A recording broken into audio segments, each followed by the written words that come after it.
Welcome. Settle in and let your breath slow to an easy, even rhythm. Tonight, we are going to drift calmly and without hurry into the world of Cleopatra VII. Not the loud version found in battlefield tales or dramatic stages, but the quiet Alexandria she knew, a city of early light and late shadows, of ink and grain, of tides and wind, and of people who moved through the same patterns day after day, under the same patient sky. Imagine yourself there, but as if you were wrapped in a soft shawl of distance, watching without being seen. Here the wind is a low murmur along sun-warmed stone. The sea does not crash, but gently breathes against the walls of the harbor. Sand is brushed from thresholds. Lamps burn with steady flames. The city's rhythm is slow and sure, like the tide that never forgets to return. We will not rush. We will let the day unfold. We will listen to footsteps and tools, to the whispered negotiations of market stalls, to the scratch of a stylus on wax and the swish of a reed pen across papyrus. We will acknowledge the difficulties, the uncertainties that threaded through ancient lives, but we will not linger on harshness. Instead, we will notice the texture of work, the liquid measure of water drawn from a jar, the comfort of bread baking as morning warms to noon. In the end, we will step close to Cleopatra herself, and then back again to the city that held her. We will consider mysteries that remain and the many lives that moved beside hers. For now, feel the breath ease in your chest. Let your shoulders rest. The ancient city waits quietly at the edge of dawn. Before dawn, Alexandria is a hush of soft footfalls and slow lamps. The Pharos, the lighthouse on the island of Pharos itself, sends a calm, unwavering glow over water that looks like brushed slate. The harbor does not sleep completely. There is always the creak of a rope, the sigh of a cleat, the occasional rattle as someone shifts a basket. But the city prefers this hour's gentleness, the steady pulse before the stir. Imagine yourself standing near the water's edge, a little apart, listening. To your left, the outline of the Heptastadion Causeway is a dark ribbon, its surface carrying the day's first walkers between island and city. The air tastes lightly of salt and oil, and there is a trace of something sweet. Perhaps resin from a sealed amphora, or the faintest leftover drift of incense from last night's prayers. A fisherman checks his nets with deliberate hands, each movement careful and practiced. His gestures follow the rhythm of his life, unchanged in their essence by the names of kings or queens. As a pale wash of light touches the eastern sky, other figures emerge. Porters bend to lift jars that glint where pottery curves catch the early light. A woman in a dark, draped garment walks with even steps, balancing a small basket on her head. It is quiet enough that individual sounds are distinct: the gentle tap of her sandals, the soft scrape of a brush one dockhand uses to sweep grit from a plank, the careful clink of amphorae as they settle side by side. The sea gives a low, regular breath against the quay, and the wind is still, the city collected. Up the gentle slope into the streets, shutters open with muted sighs. The Canopic Way, a broad and orderly avenue, is still mostly empty. Its colonnades hold cool pockets of shadow that will be treasured later in the day. A man with a small, quiet donkey passes, the animal's hooves tapping a rhythm that would be forgotten if it weren't so steady.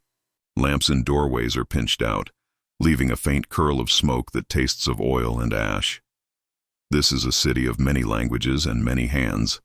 Greek is a steady current in the streets, clear, measured syllables spoken by merchants and students, but Egyptian moves alongside it, older, earthy, present in the courtyards, farms, and shrines. Others join the morning's gentle chorus, the rounder sounds of Aramaic here, a few Latin words there, the irregular clusters of Phoenician, and the soft notes that travelers carry home and bring back again. The ease with which these voices coexist is part of the city's rhythm. No single voice has to swell for the city to be understood. At a bakery not far from the main way, the day begins at the hearth. A baker turns loaves with a wooden paddle, each movement methodical. The scent is warm and comforting, yeast, grain, and a hint of wood smoke. The bread bears shallow patterns pressed by practiced fingers, gentle evidence of the hands that shape food every day. A child with steady eyes and patient posture watches the process, learning without being told, absorbing the rhythm: knead, rest, bake, set aside. Later, when the street begins to fill, these loaves will move out, one by one, like small promises kept. Water is the city's second breath, always measured, always guarded. Near a public fountain, a line forms without a hurry. Clay jars wait in a row like attentive birds. A man in a linen wrap draws the rope that squeaks as it turns, and water churns up, bright and greenish in the morning light. It is cool against the fingers, and when two women lift a jar together, they do it with care. Their movements symmetrical. The sigh of the jar settling into a woven basket is the kind of sound you hear only when you are unhurried. Around them, the city tightens and loosens its life, adjusting to the day's tasks. By now the markets begin. The first fabric seller lifts a flap of canvas, and dust dances in the beam of new sunlight. Bolts of cloth show their colors, ochre, blue, a pale green like river reeds, as they unfurl. The weight of fabric in the hand is reassuring, dependable, neither too coarse nor too fine for daily tunics. A soap maker stacks smooth, pale bars marked with a pressed seal. Next to her, a man arranges jars of oil in a careful pyramid, sesame, olive, something scented faintly with myrrh. The arrangement is a language of its own, abundance, order, trust. Listen to the market's hush become a murmur. You can pick out the rhythm of bargaining, not sharp, but like a slow wave, a greeting, a price, a pause, a counteroffer, a slight tilt of the head, then a quiet agreement.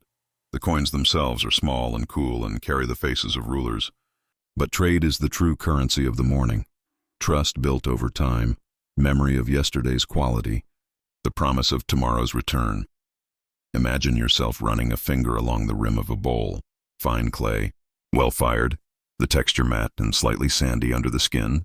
The maker watches your hand and knows the question before you ask it. In the alleys off the Canopic Way, craftspeople begin their steady work. A carpenter draws a line along a plank with charcoal, creating a soft gray thread that becomes the edge of a table leg. His apprentice uses a bow drill with a smooth, repetitive motion, the string rasping quietly, the nose of the drill biting gently into the wood. Each shaving curls out like a pale ribbon, and when it falls to the ground, it keeps its shape. In a goldsmith's small room, a flame whispers as it warms a crucible. The gold brightens unwillingly, then with a tranquil melt. He pours the liquid metal into a mold with the care of someone pouring water for a guest. When it cools, it will be a ring with a seal, perhaps an ibis, perhaps the faint profile of a queen. The symbols change with time, but the ring's weight on the finger is the same reassuring pressure in any century. The steady scratch of reed pens begins to gather in the quarter where scribes work. They cut the nibs with small knives, testing the slit with a thumbnail. A scribe leans over a sheet of papyrus, his mouth relaxed, the tip of his tongue visible as he draws a neat line and begins. The ink is soot and water and gum, and it smells faintly earthy. Letters appear in rows like footprints, each one regular, each one part of a pattern larger than itself. A young student whispers as he reads, not to make sound, but to feel the shape of words. Ptolemaic Alexandria knows the comfort of measured text. The way written lines turn the unruly world into columns that can be scanned and understood. At a small school near a shaded courtyard, scholars and learners gather. The teacher's voice is gentle and unpressed. He has explained the same sentence 100 times to different ears, and it never occurs to him to hurry. Today the thought is about the shape of the earth and the path of the stars. The students squint against the light as they imagine spheres and circles. Someone doodles a neat spiral on a wax tablet, not in rebellion, but because the hand wants to move, and a spiral's rhythm is easy. If you walk toward a temple, you notice how the pace slows.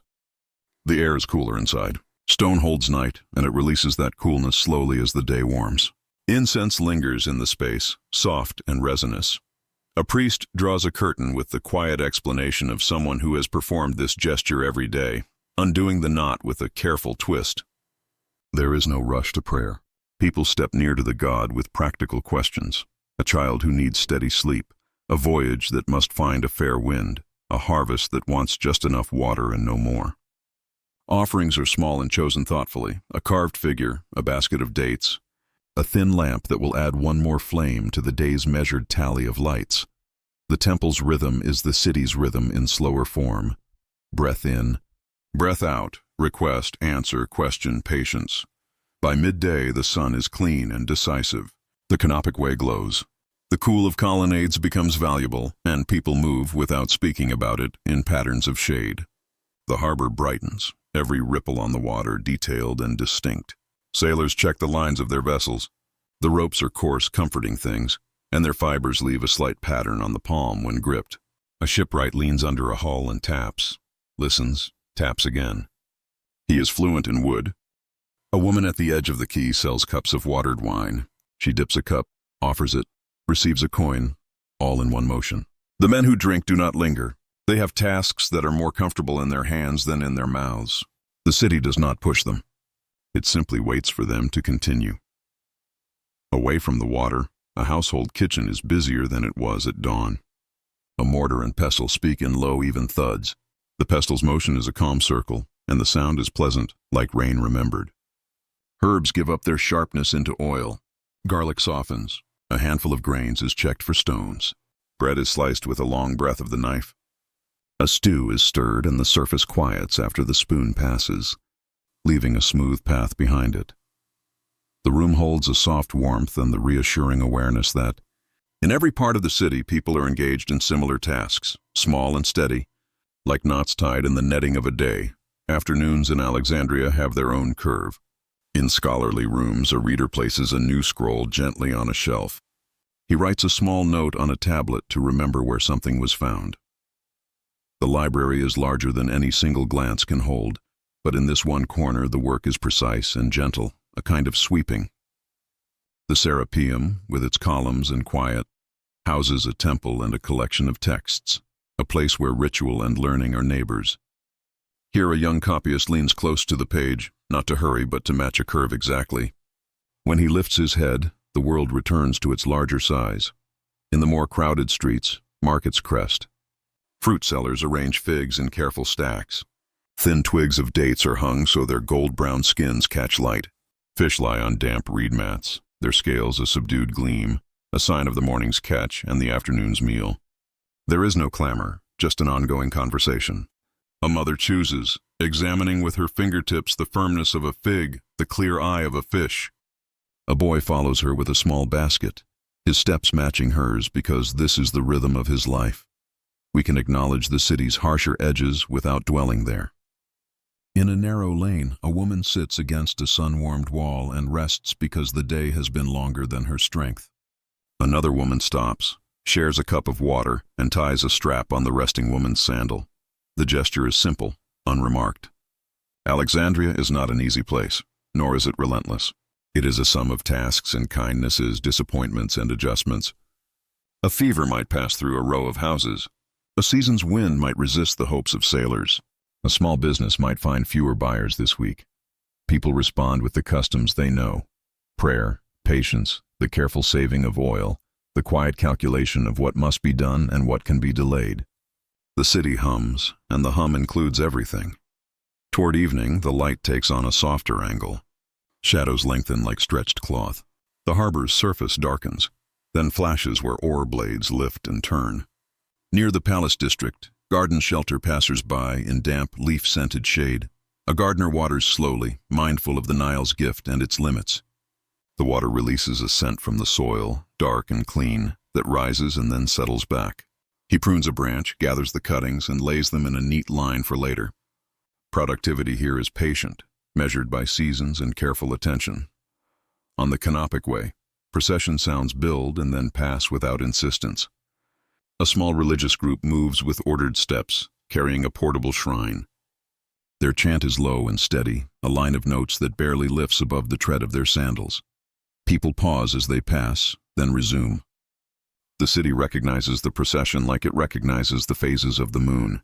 It has seen many and will see many more. In the porticos, conversation stretches out.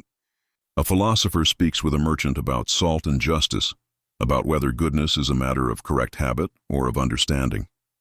The merchant's hands are browned and strong. He speaks with an ease learned in bargaining and in storms. For a while, philosophy and sea trade are at the same table and have the same flavor. Measured, practical, attentive to outcomes, but in no hurry to conclude. Supper time is a mosaic of households, small gatherings and solitary meals. A lamp is lit with a touch from an already burning wick. Another lamp brightens from that one. Light multiplies without a rush, one flame creating another. In a modest apartment, a family shares bread and greens, perhaps a bit of fish, a handful of olives. In a wealthier courtyard, dishes arrive more regularly, lentils eased with oil, a piece of roast seasoned with herbs, fruit cooled in water. The difference is real, but the gesture is the same. The quiet sharing of food as day shifts to night. Voices are lower now, the day's story told in gentle segments. Who came to buy? Which boat docked late? Who slipped on a wet stone and laughed? What the teacher said about the shape of the world. Somewhere near the water, a musician plucks a lyre with thoughtful fingers. The notes come carefully, one by one, not a performance so much as a way to mark the evening. A passerby pauses, listens without staring, then moves on. Music in this city is not rare or demanding. It threads through the day like a narrow stream, crossing the path and then vanishing into reeds. Night, when it arrives, comes with relief. Doorways glow, courtyards cleansed of heat invite long breaths. On rooftops, people sit with their backs against low walls and let the sky enlarge. The stars here are familiar to Alexandrian eyes, even if they carry different names across languages. A mother points to a bright point and gives it the name she learned as a child. Her daughter takes the sounds into memory. Far below, the sea keeps its breathing, regular, certain. A watchman passes at a measured pace, staff touching stone at predictable intervals. He is not a loud guardian. He is a reminder of order, an audible metronome for the city's rest. And in a quiet room somewhere within the walled precinct of the palace, a young queen considers a scroll by lamplight, her thoughts as measured as the words before her. We will come to her story soon, but for now she is just one presence in a city of presences, a careful reader, a ruler who listens to advisors as a scholar listens to text, a woman who understands that power is not a shout, but a series of deliberate steps. Imagine her setting down the scroll and opening a window to the night air. She hears the same sea, she breathes the same warmth. The rhythm of her life is carried by a city that hums beneath her balcony like a distant, steady drum. As the lamps gutter lower and the last tasks are set aside, Alexandria rests. Not asleep all at once, but settling by degrees, like sand in a glass vessel after it has been gently turned. The day has folded itself into memory, the touch of rope, the warmth of bread, the measured bargain, the quiet chant, the evening fruit passed hand to hand. Tomorrow will bring its own sequence, its familiar path. For now, the city lies between stone and sea, under a careful sky. This is the world that formed Cleopatra's hours and shaped her choices. In this calm, practical city, she learned to weigh a promise, to value a harbor's safety, to speak to many at once. In a moment, we will step closer to her, to the biography and events that made her name carry so far. But before we do, let the sea's rhythm settle in you as it settled in them. A slow wash and return, a breath in and out, the patient metronome of an ancient shore. Take a gentle breath. The murmur of the sea we visited a moment ago is still there if you want it, soft as a shawl around the shoulders of thought. Now we turn unhurriedly toward Cleopatra herself, not as thunder, but as a life unfolding in careful increments, through council rooms and river voyages, through letters sealed with wax and coins pressed with quiet intention.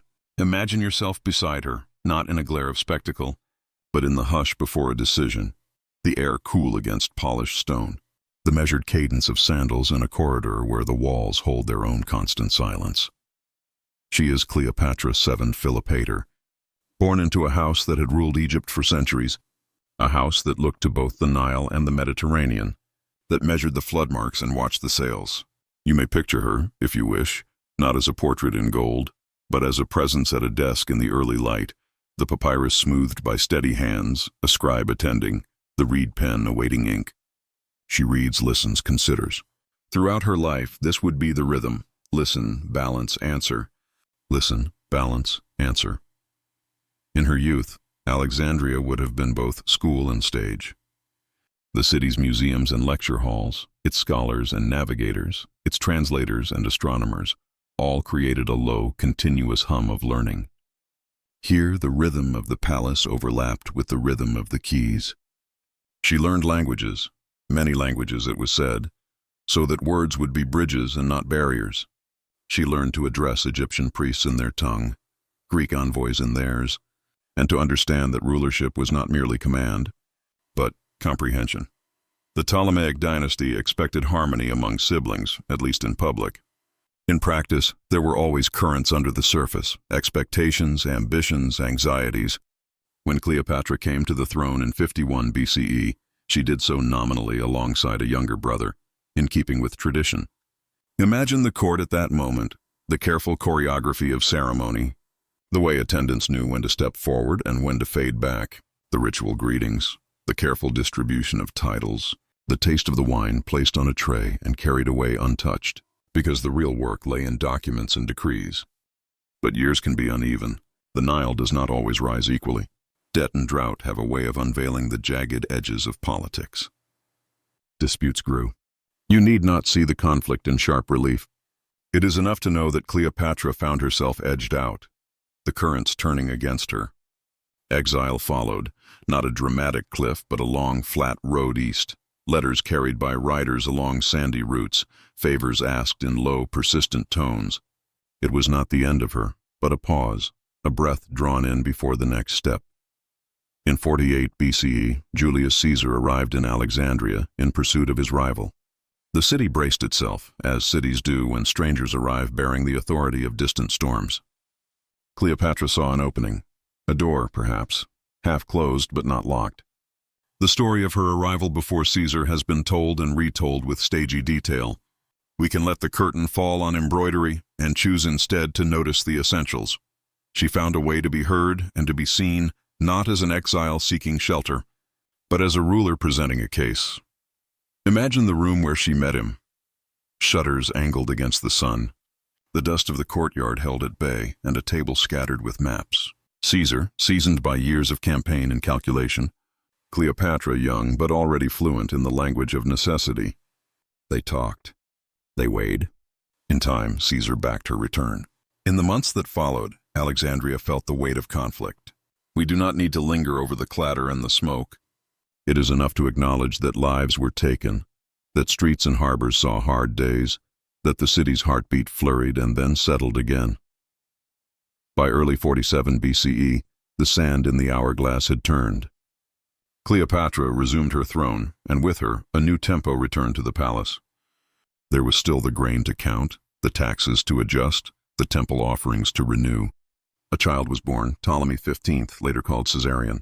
In this, too, Cleopatra moved with the steady hand of someone setting pieces for the next decade, not just the next day.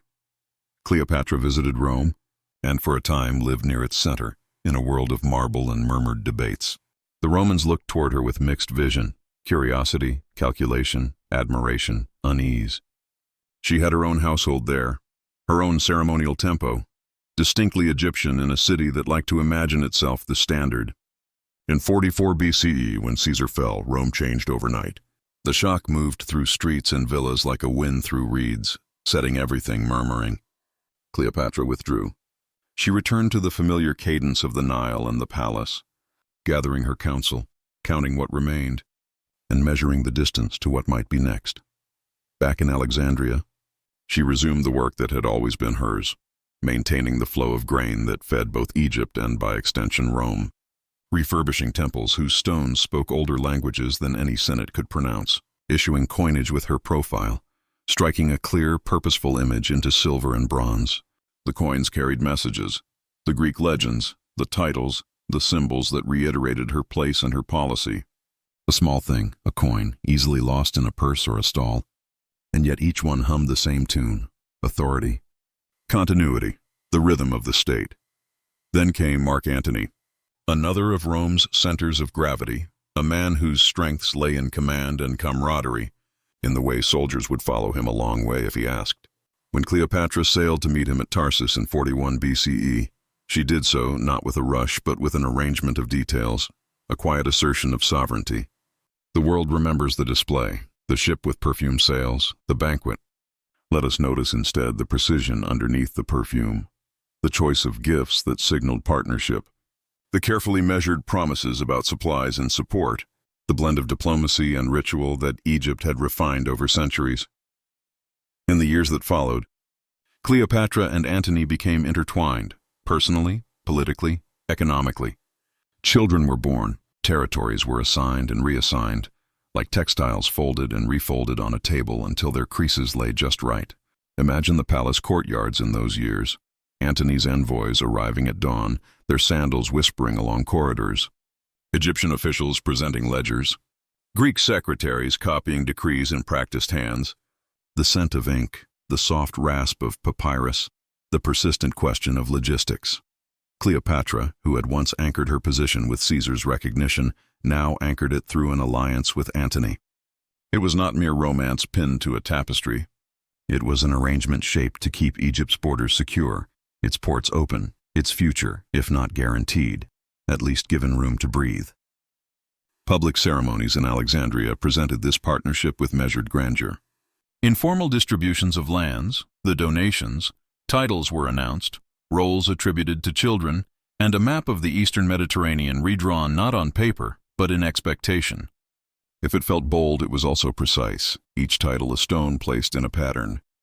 Whether that pattern would hold was never certain. But in the moment, it presented a vision, a network of lands aligned beneath a shared household, with Egypt as its steady anchor. Behind every ceremony lay the quieter tasks. Cleopatra cultivated relationships with temple communities, whose priests measured time by festivals and seasons, whose records etched the slow passage of years into stone. She supported scholars and navigators whose charts helped ships hug the coastline safely, avoiding the caprice of storms. She oversaw tax policies that tried to be supple enough to adapt to thin harvests and generous enough to keep loyalty from fraying. When the Nile's flood ran low, she negotiated grain allotments to cushion the city from the sharpness of want. When it rose well, warehouses filled with a kind of collective relief.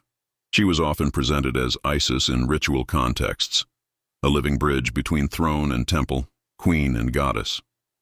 This was not theater for its own sake. It was a vocabulary. It told farmers in the delta and weavers in the city that their queen was not an abstract figure, but part of the river's cycle, part of the order that kept boats moving, ovens warm, lamps lit. In these acts, the rhythm of her rule matched the rhythm of their lives. Both depended on a reliable current. But Rome rarely stayed still. Octavian, Caesar's heir, advanced not with a flourish but with a methodical patience. Words turned to accusations, and accusations hardened into declarations. Antony and Cleopatra, facing west, could feel the pressure as if through the soles of their feet, a steady push traveling up through stone into muscle. Armies were raised, supplies moved, ships were caulked and prepared. Actium in 31 BCE stands in memory as a limit, the place where two plans met and one proved heavier. We need not trace the maneuvers or follow the arc of each hull. It is enough to recognize a long day of strain, a horizon crowded with sails, and at last, a decision to withdraw. From that point, the tide ran fast. Alexandria, the city of steady commerce and careful ritual, braced again. The palace grew quieter in the evenings. The lamps perhaps burning longer as discussions stretched, maps unrolled, messengers dispatched with letters that folded hope and realism together. In 30 BCE, Octavian came to Egypt. What followed drew a long dynasty to its close. In a series of days that must have felt simultaneously swift and heavy, Antony's life ended, and Cleopatra's followed. The specific mechanics, the weapon, the means, the last gestures, can remain veiled as if observed through linen. We do not need vividness here.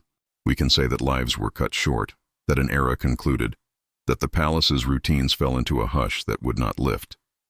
Caesarion, the son named for a future that never came, was overtaken, and the younger children were carried into a different world, fostered in Rome, where echoes of Alexandria would linger like a scent on robes packed too quickly.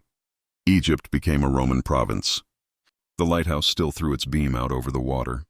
The scholars still unrolled scrolls. The markets reopened. People found ways to continue, as people do. But something central had concluded. Cleopatra's careful arrangements, her alignments, her ceremonies, her coins, her alliances, were folded up and placed, as it were, into a chest that no longer stood in the same room. If you look for Cleopatra only in the brightest scenes, the banquets, the parades, you miss what made her effective. Better to notice the texture of administration under her, the measured letters, the care with supplies, the attention to ritual as a binding force, the insistence on speaking to each community in a voice it recognized. Notice her image on coinage, rendered with deliberate specificity. The strong profile, the inscriptions in Greek. The choices that asserted sovereignty not as decoration but as policy. Notice, too, her choice to work within Egypt's patterns rather than against them. In the temple courts, incense lifted, and stories older than the city were told again. At the docks, scales weighed amphorae, and stevedores learned to trust that the queen's officers would count squarely. On the river, priests tracked the flood's rise on nilometers, their measurements translating into taxes and rations. This is rulership as rhythm. This is history as breath in and breath out, a long even line. Her death did not erase that rhythm. It changed the conductor. Under Rome, the grain still flowed north. Ships still arrived wrapped in salt and rumor. Alexandria continued to be a hinge between sea and land, between languages. People remembered the queen who had spoken to them in their own words, who had tied the palace to the temple, the court to the quay.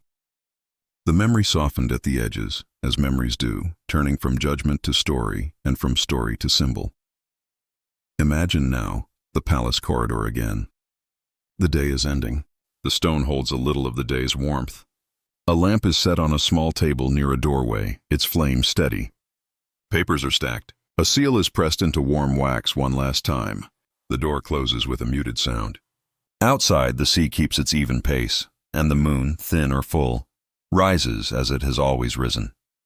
Cleopatra's life is not a single burst, but a sequence, a thread pulled through fabric by careful hands, doubling back, tightening the weave, leaving behind a cloth that other hands will use. If you listen, you can still hear the rhythm of her world, the measured voice in the audience hall, the scratch of a stylus, the soft splash of oars, the murmured prayers in the temple at dawn. These sounds are not excited. They do not crowd the mind. They settle it, the way the Nile settles silt after a flood, leaving behind a layer of nourishment for what comes next.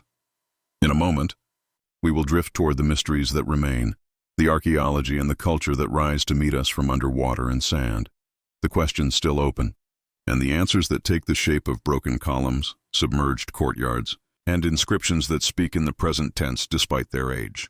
When you are ready, say continue, and we will move gently into segment 3, mystery, archaeology and culture, following the same calm cadence, letting the past unfold at a pace that invites rest.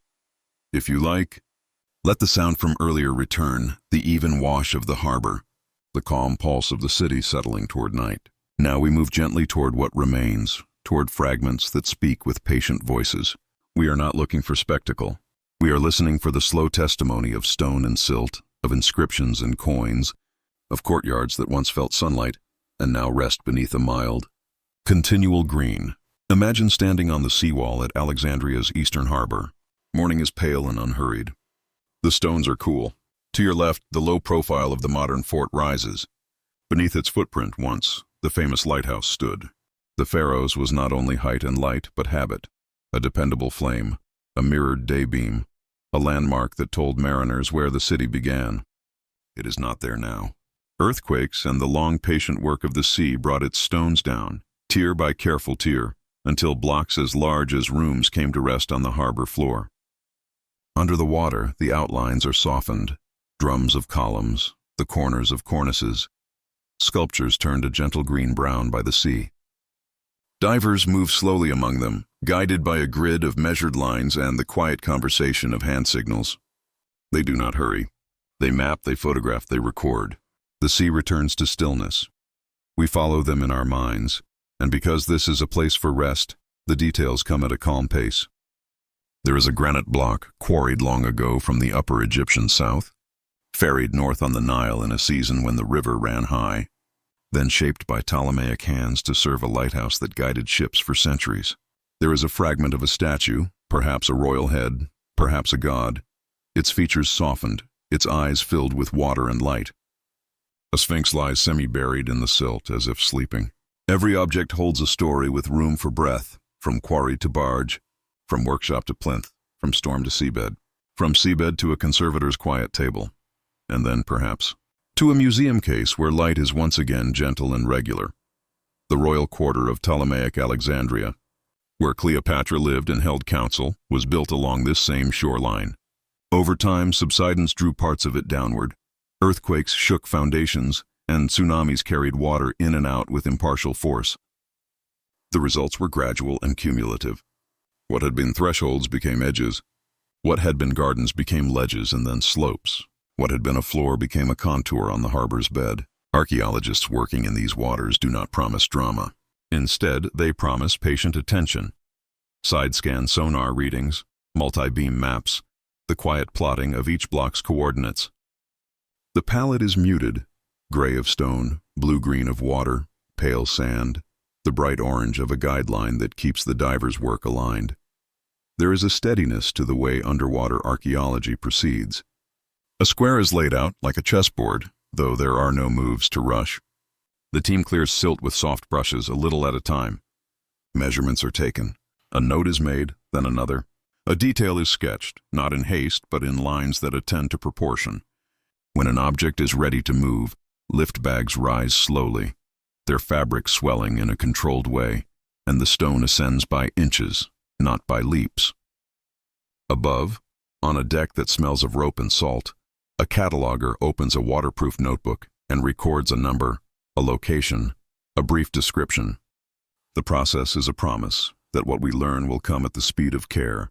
From the harbor we drift, slowly into the city's memory of itself, what some call culture, though here it might be kinder to call it ordinary excellence. Alexandria was a place of mixture. You could hear Greek in the markets and court, Egyptian in the temples and fields, other tongues in the docks and inns. Scripts lived side by side, hieroglyphs for holy inscriptions, Demotic for everyday documents, Greek for administration and scholarship. A single stone, set up generations before Cleopatra, demonstrates this, the trilingual decree that later scholars used to unlock ancient scripts. Its point for us, in this quiet moment, is simple. In Alexandria, words were neighbors. The library, its image large in the modern mind, also asks us to proceed calmly. Think of it not as a single room piled with scrolls, but as a network. Halls and shelves, catalogs and copies, courtyards for walking, rooms for reading aloud in the low, steady voice that papyrus prefers. Scholars worked there earlier than Cleopatra's time, and in hers as well, continuing a tradition of collecting texts, summarizing them, and setting them in order. The catalog itself was a work of quiet ambition, lists of works by author and subject, brief notes, a way to find your way through abundance. Some portions were damaged across centuries, not all at once. Fires came, and neglect came, and changes in patronage, and a shifting shoreline of priorities. What remains is a lesson in patience. Memory can be fragile, but it is also persistent, reappearing in quotations, in copies and references like small islands of text in a wide sea. The Serapeum, a temple complex set a little inland, held both rituals and learning. Its colonnades cast long, regular shadows. People walked there at measured paces, as one does in a place built for attention. In later centuries, that place too changed. Stones moved, functions altered, statues relocated or broken. Yet its idea lingers, a space where Egyptian and Greek forms met in a deliberately composed harmony. Serapis, the god created to bridge cultures, looked out over a city where such bridging was ordinary, quiet, and daily. Religion in Cleopatra's Alexandria moved at the pace of procession. On festival days, the city would breathe in unison. A slow line of priests, the measured beat of sistrums, the carrying of sacred images through streets that knew the route year after year. Isis was present not as spectacle but as constancy, her cult a pattern of care, of tides and seasons, of the unhurried assurance that the river would rise and the fields would green. Cleopatra understood this language and, in images and ritual, spoke it appearing as a new Isis, not to startle, but to reassure a kingdom that its oldest rhythms remained. Coins, small and useful, carry culture with a particularly steady hand. In Cleopatra's era, coins could show her profile with a serene, purposeful line. On the reverse, an eagle, a cornucopia, a simple emblem. Such coins circulated through markets and ports, a quiet confirmation of sovereignty in every exchange of grain, papyrus, glass, or linen. If you place one gently on your palm, you might notice the raised edge, the tiny teeth along the rim, the way the metal keeps a calm shine after so many years. The imagery is not loud. It is persistent. Consider the heptastadion, the causeway that once linked the city's mainland to the island of Pharos. It was long and practical, a strand of land that turned open water into two harbors. People walked it daily, sailors watched the currents there, and engineers considered how the stones were set to face the sea's mood. Over time, silt gathered and parts rose into new land. What had been causeway became district. In Alexandria, even geography had the habit of changing slowly, and the city adjusted without fuss, as cities do. The lighthouse itself invites a measured imagination. 3 tiers, most likely: a square base, an octagonal middle, a round crown. By day, polished surfaces catching the sun. By night, a fire tended, its light guided outward by reflective elements. Always a sense of reassurance. From a distance at sea, a sailor would mark its position, not as a sudden flare, but as a known point, constant against the gentle motion of stars. Now, underwater, the lighthouse is no longer a beam, but a field of fragments. There is an honesty in that. Things change form. The city goes on. We can step into workshops for a moment, because the city's culture was also an economy of skilled hands. Glassmakers blew vessels with quiet breath and slow turning, their cheeks lifting then relaxing, the molten material opening like a bubble of captured light. Papyrus makers cut strips, laid them crosswise, pressed them, dried them, and polished them smooth with a stone, so that ink could move across them like a slow river. Perfumers measured resins and oils, heating them gently, not to boil, but to coax. Linen weavers worked thread by thread, the shuttle's motion as steady as a clock that had not yet been invented. In each place, knowledge passed without ceremony from master to apprentice, from one careful set of hands to another. In the royal sphere, scribes wrote in a measured script, letters to allied cities, instructions to officials, decrees that balanced tax relief with the needs of the treasury, all of it set down with attention to margin and line. Seals were pressed into warm wax, then cooled, then sent along the Canopic Way, the city's broad, straight artery, to be carried outward by boat or road. Along that road, porticos cast shade in regular intervals. The city's plan, strong lines, right angles, repeating forms, had a restful logic. There were also places of quiet measurement. Astronomers observed the sky. Water clocks marked hours by steady drip. Nilometers measured the river's rise, not as a surprise, but as a seasonal sentence written in numbers. Calendars kept festivals in their place. The administration counted grain with a care that matched the astronomers' counting of stars. In all these practices, time was recorded not as drama, but as rhythm. Beyond the city, along the coast to the east, there were ports, ancient cities submerged in Aboukir Bay, remembered today as Thonis Heracleon and Canopus. Their temples and docks rest underwater now, joined by the same patient silt, and they too have been mapped and catalogued. The images coming from those sites are familiar: columns asleep, anchors where they last served, statues of gods that look serenely content with their new surroundings. They are part of the same story, a coastline that changes without hurry, and a culture that left traces more resilient than noise.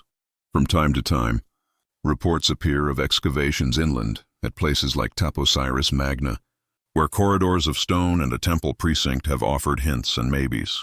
The search for a single tomb draws headlines. The work inside the trenches does not. It proceeds with levels and plumb lines, with brushes and trays, with lists typed in the evening after the shade has lengthened and the day's dust has settled. As of now, there is no confirmed tomb of Cleopatra to point to. The absence, however, is not empty. It invites us to rest with what we do have: coins, inscriptions, architectural fragments, texts from later writers, and to let knowledge gather at the speed of evidence. Museums in Alexandria hold some of these objects. The cases are simple. Light is even in kind. Labels offer details without urgency: a material, a date, a probable place of origin. Visitors move in a slow flow, pausing, shifting their weight, reading quietly, then moving on. A statue fragment, an anchor, a sistrum, a lamp.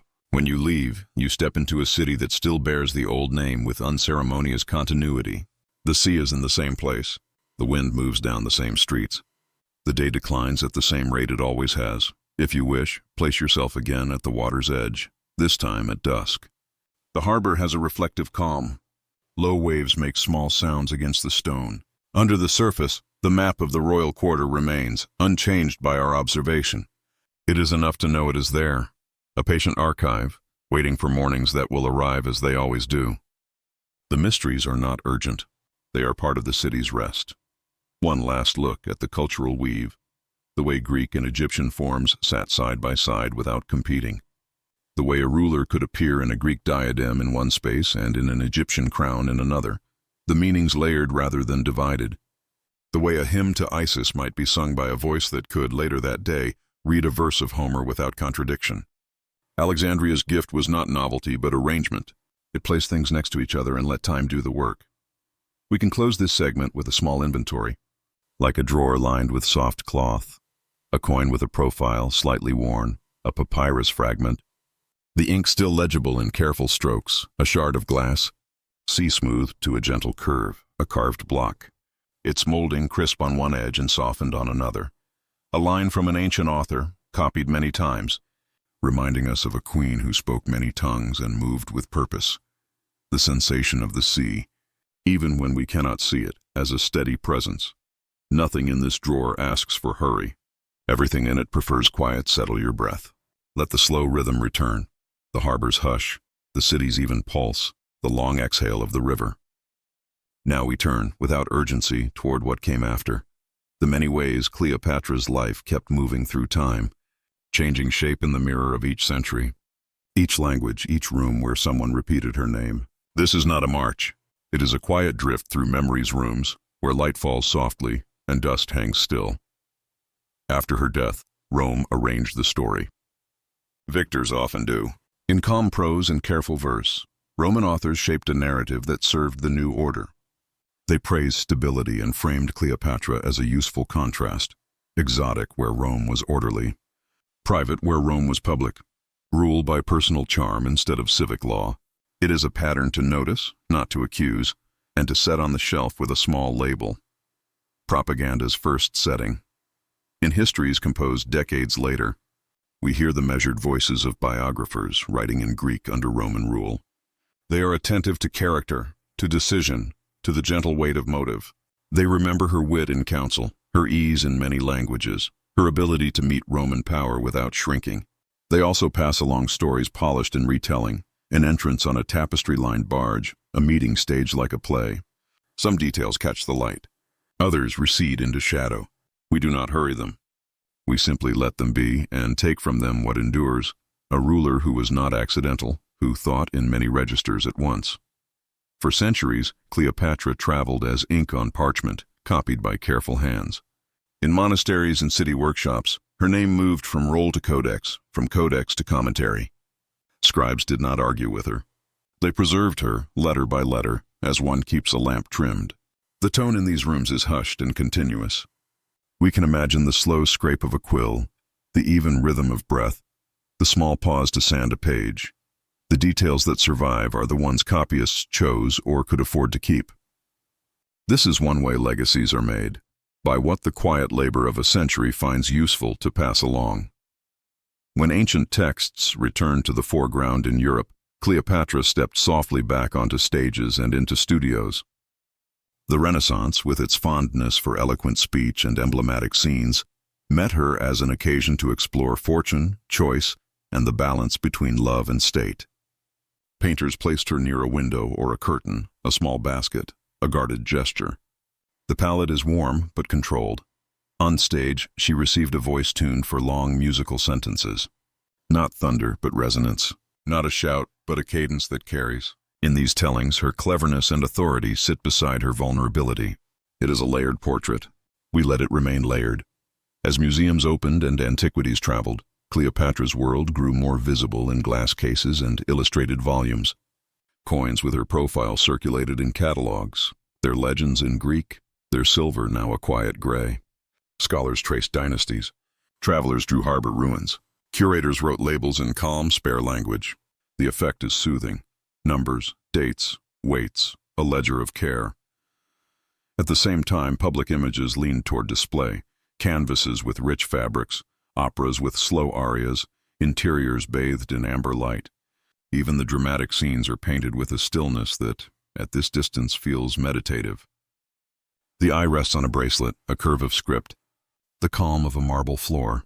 A notable thread enters here. artists and historians who resist the enchantress shorthand, pointing back to governance, tax policy, alliances, provisioning fleets. A queen becomes again a head of state. Recent scholarship moves gently but firmly toward context. It asks patient questions. What did Cleopatra read? What languages did she use in different rooms? Which rituals were political, which devotional, which both? What did coins say in their concise, disciplined vocabulary? This scholarship prefers documents to rumor and finds calm in the exactness of evidence, inscriptions, decrees, papyri that list grain, soldiers, officials, dates. Readers have also widened the lens to include Egypt's own continuities, religious symbolism, temple life, the clothing of kingship and queenship, the theological language of rulership. Cleopatra's association with Isis is not only costume, it is grammar, a way to speak power to many audiences at once. In public culture, her image continues to change. Each decade tries on a different emphasis. Some prefer a political strategist. Some attend to language and diplomacy. Some explore identity and representation. Together, these choices form a gentle mosaic. Many pieces, one surface. Coins are small, but they speak steadily. Cleopatra's portraits there are not ideals. They are brief essays in authority. The features are purposeful. A profile set forward, the hair bound with a diadem, inscriptions that name and legitimize. Coins were public and practical. They carried messages in everyday hands. They still do. Held today, they offer the cool, even feel of silver's endurance. Statuary is rarer, often fragmentary. A shoulder, a hand, a base with a name. Fragments invite a slow kind of looking and a gentle acceptance of limits. We do not need a complete figure to feel presence. The stone is enough.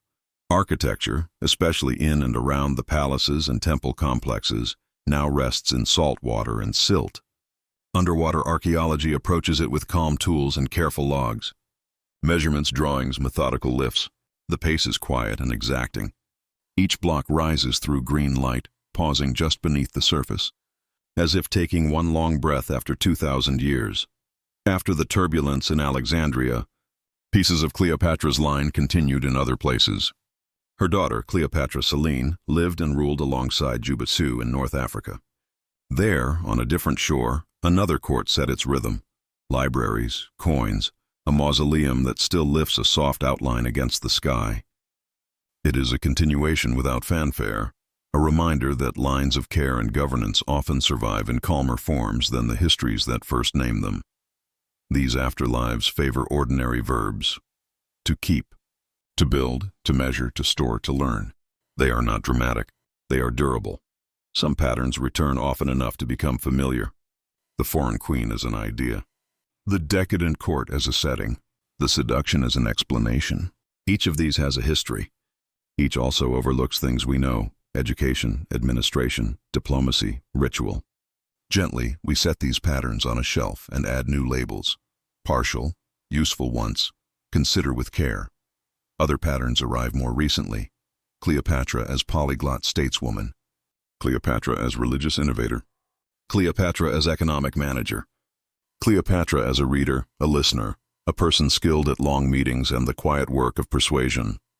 These patterns, too, are partial, but they lean toward the practical, and so they rest more easily beside documents and coins. Today, many people meet Cleopatra in rooms that encourage a slower pace. A museum gallery where the air is cool and footfall is hushed. A classroom where a papyrus is projected and the letters are traced one by one. A library where a new translation rests near an old commentary. In these places, the afterlife is not loud. It is patient. A label about a coin's weight and diaxis. A map, shaded lightly, following a fleet's movement along a coast. A timeline that places her reign among others without bold type. These are restful aids. They allow the mind to wander and return, like the tide. When the layers are set side by side, Roman accounts, Renaissance retellings, modern studies, objects that simply are, we are left with a steady center. Cleopatra governed. She negotiated with formidable powers. She shaped messages to reach different audiences. She used ritual as language. She moved with purpose through rooms that demanded poise. Around that center, images will continue to turn. That is the nature of legacy, a fixed core, a moving edge. We can watch the motion without strain. It goes on whether we rush or rest.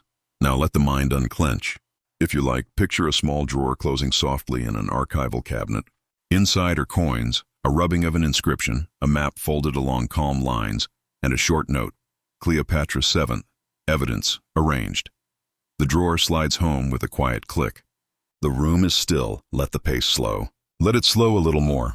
Imagine a lantern being turned down in a quiet room, the flame drawing closer to the wick, the light softening around the edges of everything.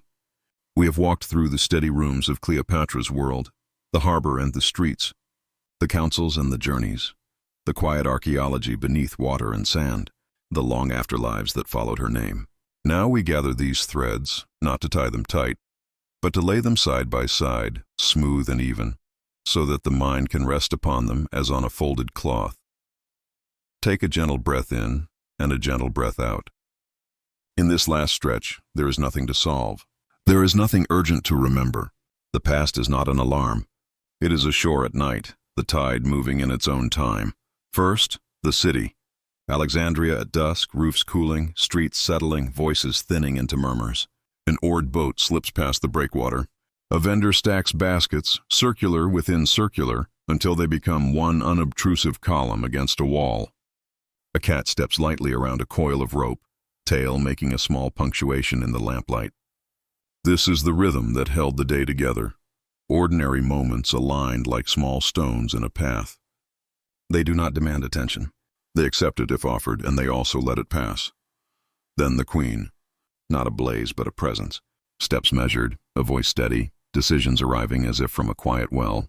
In council chambers lined with papyrus maps, in letters that carried calmly across space, on decks where the wind tugged at edges of cloth.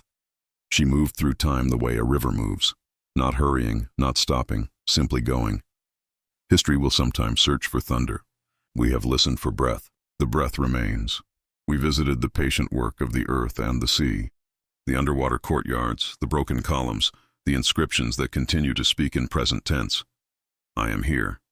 We saw how archaeology is not spectacle but attention, repeated steadily over years, brushing and measuring, noting and placing, respecting the way time prefers to be approached. Care is a kind of quiet. We walked through the afterlives, plays and paintings and coins, libraries and classrooms, debates that slowed and cooled into understanding. Memory is not one picture. It is a shelf of many small containers with labels written by different hands. Tonight we did not pull any one container down to empty it. We stood close, read the labels, and let them remain in order, undisturbed. All of this now lies around us like a calm room. The door is closed against drafts. The lamp is low. The world becomes simple. If you wish, return to the harbor with me. The lighthouse far off is not an eye. It is a heartbeat at a distance, steady, minimal, dependable. Water meets stone, stone meets water, in a rhythm older than the city and kinder than any clock. Fishermen finish their simple tasks. The last voices are footsteps, then sandals lifted and placed, until even footfalls are too soft to separate from the hush. Notice how the air feels cooler on the skin now. The day's warmth has ebbed. The scent of salt and rope and wood is clean and uninsistent. Somewhere a jar settles against another jar with a small sound. Somewhere a tethered boat adjusts itself by a hand's width. Nothing is urgent. Everything is in place. Think of the library not as a single building but as a habit. Reading, writing, copying, commenting, glancing up at the same square of light window after window after window. A scribe closes a roll gently and sets it on a shelf. A student traces a line twice with a stylus to understand it more deeply. A teacher pauses before speaking and then speaks more softly than planned. Books do not demand. They offer. Knowledge, like sleep, arrives most easily when not forced. Now the lamps are out. The words wait without impatience. The palace is sometimes imagined as power in layers. Tonight let it become a house, a place where doors are closed quietly so as not to wake anyone, where coals dim to a warm mound, where an embroidered cushion shows the last outline of a shoulder and then recovers its shape. The corridors remember footsteps and then forget them. Content to be corridors again, long and unremarkable, connecting rooms that no longer have anything to say. If you listen with a relaxed attention, you may notice the faintest hum of night insects in a garden court, The shape of a tree against sky, the small click of a latching door. These are the sounds the past keeps when everyone has gone to bed. The Nile has always had one lesson: continue. It continues whether named or nameless, measured or unmeasured. It continues when praised and when ignored. It takes what is given to it, boats, reflections, shadows of bridges, drifting leaves, and moves on. In this, it offers a shape for rest. To rest is not to stop being yourself. It is to let yourself continue with less effort. To be carried for a while by what is larger and kinder than you, if you wish. Picture a small skiff moving in the river's center. No oars in motion, just the current doing the work. The boat goes forward. The boat asks for nothing. A breath in, a breath out. The breath has nothing to do tonight but be itself, unnoticed except when invited. Let the shoulders drop a little more. Let the jaw soften. Let the eyes rest where they are. They do not have to find anything. Think of the city breathing with you. In, out. The whole coastline. The long streets, the courtyards and the rooftops. The libraries and the markets. The quiet boats rocking in place. Each is a little lung. Each is content to use as much air as it is given and no more. A coin cooling on a palm before it is slipped into a pouch. The weight of a necklace laid gently into a lined box. Sand flattening itself after footprints have passed. A folded letter that will be answered tomorrow. Or not. A door waiting to be opened in the morning by a hand that is still asleep. A name spoken once in a whisper and then not needed again for hours. A lamp turned down so low that its light is a suggestion, not a claim. Each item is simple. Each item is enough. In every city, someone stays awake for a while. A guard on a wall, a caretaker in a courtyard, a mother listening for a child's turn in sleep, a servant tending a remaining ember. They are the night's modest musicians, holding one note so softly and so steadily that it becomes silence. In Alexandria, in Cleopatra's time, the night watch did not hurry the hours. They kept them. They stood with the sky and let the sky move over them, untroubled. You do not have to keep the hours. You may let them keep you. You may set your timepiece down, real or imagined, and let the night be its own measure. We unfolded many maps together, of streets, of relationships, of meanings that crossed centuries to arrive here intact enough to recognize. Now we fold the map back along its creases. Each fold makes it smaller, simpler, easier to hold. When the map is folded, it does not lose the places it describes. They remain. They do not need our eyes in order to exist. Place the folded map on a shelf. Nothing is lost. It will be there when you want it again. We have opened the small drawer before. Coins, a rubbing of an inscription, a fragment of painted plaster, a line copied by a careful hand. The labels are clear, the paper is crisp, the pencil marks are even. Slide the drawer home. It meets the cabinet with a soft, satisfying sound. The objects do not mind being in the dark. They are already part of a larger calm. Step back from the cabinet. The room is orderly. The air is still. If there is a window, the night beyond it is mild. If you like, imagine the shoreline as a place where sleep begins. Not a cliff, but a sloping beach of fine sand. The water comes in and rests against it and then goes out, neither taking nor leaving much. You are not required to cross anything. There is no ceremony. You can remain simply where the land and water meet, and the body will do the rest. Think of each thought as a small shell. The tide arranges them while you do nothing. A line here, a scatter there, a little cluster near an old piece of driftwood. By morning, they will have moved again. You do not need to supervise. In the near dark, Cleopatra is a person among people. A figure at a window for a moment, then turning away. A profile in a corridor, a voice giving a quiet instruction. A hand pausing over a seal before pressing it. She does not stand on a platform of myth. She walks on floors. She does not command thunder. She speaks so that the person closest can hear. It is enough. History can be loud when it wishes. Tonight we have let it be polite. We have let it wait its turn to speak. We have thanked it when it finished. If there are books near you, imagine their covers closing gently. If there is a chair, let it be empty and purposeful, keeping your place for morning. If there is a blanket, feel it weigh just enough to tell your body it is safe. A window shade lowers without a sound. A clock decides to be modest. The room is a kind companion. It does not insist upon anything.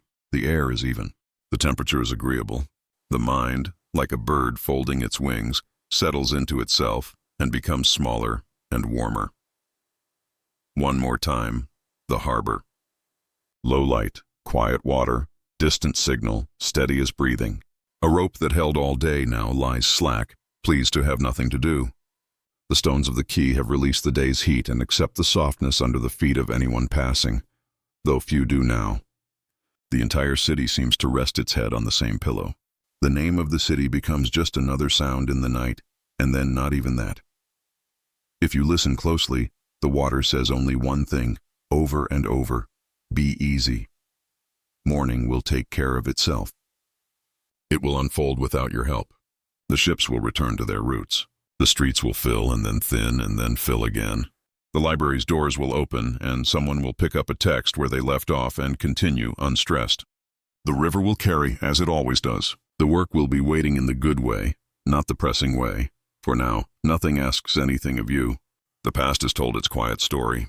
The present is a soft room. The future for the moment is content to be a horizon you do not need to look at. Let us close the book carefully. The cover meets the pages with a small hush. We put it back where it belongs, on a shelf that knows its weight. The shelf is sturdy. The room is still. The light is low. Take one more slow breath in. Hold for a moment, not tightly, just enough to notice the pause. Then let it go. If the eyes wish to close, they may. If the thoughts wish to wander off and come back later, they may. Everything is permitted to be simple. Cleopatra was a life among lives, a city among cities, a river among rivers. The sea was there before and after. The harbor is steady. The coins cool. The letters wait. We do not need to hold them. They know how to rest. Thank you for walking, unhurried, along these quiet rooms and shores. May the night be kind. May the breath be easy. May the mind trust the way water meets the land, gently, evenly, without surprise. When the morning arrives, it will arrive on its own. For now the city sleeps. The river continues. And you, if you wish, may simply drift.